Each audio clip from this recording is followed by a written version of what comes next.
graciously accepted an invitation from our local Vietnam vets who are marking the anniversary of Lon Tan today down at Edelon. And I'm committed to attending that function, so I'll leave in time just to attend that. I hope that I see the signs we support our diggers, and yeah, I'll be honouring that commitment this afternoon.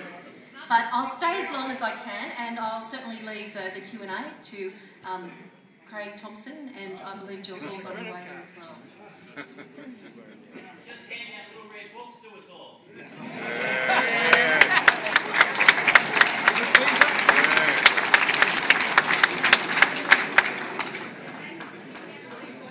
Well, nice man with a strong voice. So I clearly hear, as everybody here cares about our clubs and the roles that they play in our community, and I think Laurie said that very, very well. But don't worry about that, so do I. My kids have played local sport and they've been supported by the clubs, and I've gone to clubs and I've done just as you've supported them. I have to say I haven't put too much money in the Pokies myself, but contrary to what you may have heard, the changes that are being proposed are affordable and can be implemented. And very importantly, there are many changes that are technological ones that are made in clubs all of the time. And this one that is proposed is really very much to take better care of the club patrons and problem gamblers. Now, I've lived on the coast for nearly 3 decades, and I know and see with you, and I see people here today who I see in the community all the time, who the government that I represent supports and gives money to, because we care about where we live. But I also know that when governments give licences to clubs and some other venues to have poker machines, that has come with a big social cost. We all acknowledge that, and I'm sure we all share concern about it. The cost as it stands today is too high for me, and I think it should be too high for everyone here. Problem gambling costs families lives, it costs children dinners. You may have heard these figures before, but it's important that they go on the record today. Every year, Australians spend around $12 billion playing the pokies. Now, about 40%, now just bear with me, I'm sure that you're happy to hear these facts because you always need the facts to make an informed decision. 40% is spent by problem gamblers. And that is an average $21,000 a year on pokies. Now, $21,000 a year for any family that lives here on the coast is an awful, awful lot of money. Now, I'll tell you where I got those figures from, because those figures, in fact, come from the Productivity Commission. Now, the reality is that out of $12 billion a year, 4.7 billion of the money that comes, 4.7 of 12 is coming from problem gamblers. That's a third. It's coming from problem gamblers.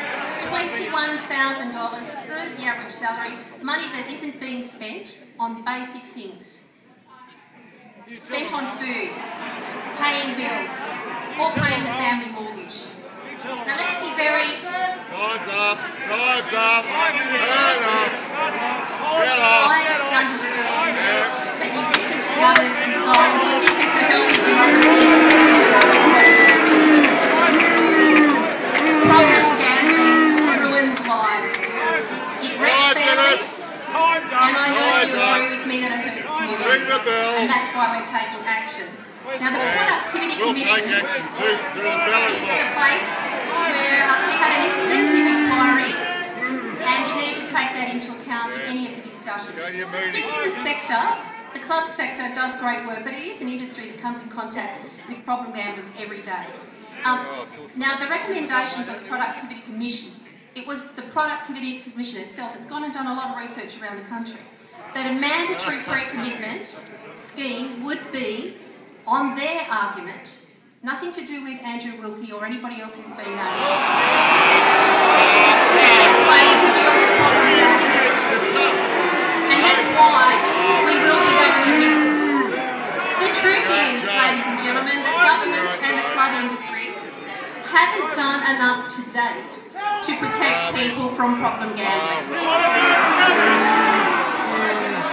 My impression here on this tightly knit Central Coast community is that local clubs deal with the problem of gambling here better than in other parts of the state. Our local doctors right here, the doctors through the divisions of general practice, have actually taken the initiative to make sure that their doctors are trained to identify problem gambling and try and put them into ports of support and encouragement where they can get part of that problem. But the big picture is still unacceptable, and I can't stand by while it's our local families that are suffering. It's absolutely a principle for me.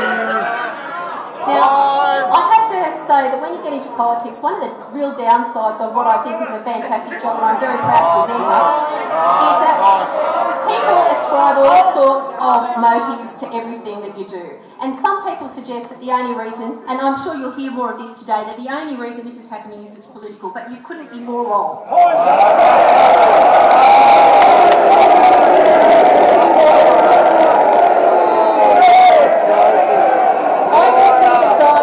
See the names, but I didn't need Andrew Wilkie to introduce me to the children of families who are suffering from problem gambling on the Central Coast. And you see them here yourself when you come to the club. There are problem gamblers, and there are families that are certainly suffering. We have a moral obligation to do the right thing. For the benefit of those who speak after me, I'm going to just close with these few observations.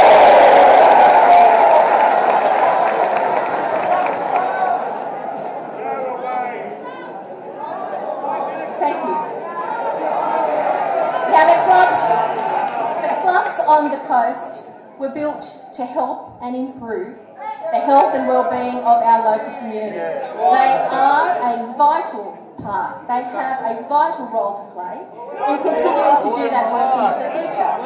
But my argument is really this, that we can't keep doing that sort of work with our clubs on the back of kids and families a long time to attend to this really shameful reality, but we didn't. And it's time now that the clubs broke their addiction to problem gambling as a source of revenue. Now, ladies and gentlemen, it would have been pretty easy to come here and to say what you wanted to hear. Okay, but in the end, you have to stand up for what you believe in and what you think is a fair thing. Now, I believe, like you, that clubs are a vital part of our local community. But I say to you, nonetheless, that it's time to protect our local families and to make sure that we find new ways to address the awful reality of gambling addiction while we continue to do all of the good work that our local clubs do. Thank you.